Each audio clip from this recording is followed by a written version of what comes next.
We celebrate the World Environment Day on June 5th every year.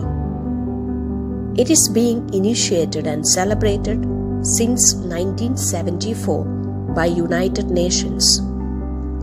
This year, 2021, the World Environment Day program will be hosted in Pakistan with the theme Ecosystem Restoration.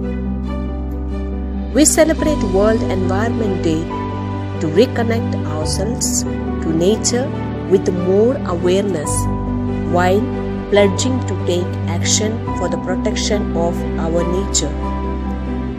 For the environment is one of the important aspects of our planet Earth.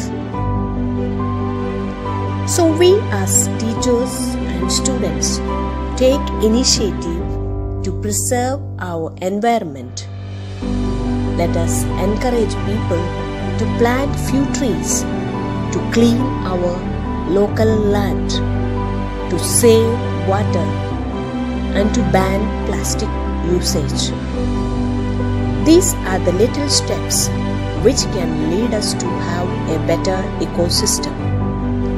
Therefore, I request all the teachers and students of St.Elizabeth Convent School, Bhelai Khurd, to plant a sapling. Take a selfie of it or photo with it and post in the class WhatsApp group and any other social media. Let us unite ourselves as Elizabeth School family to celebrate this year World Environment Day meaningfully.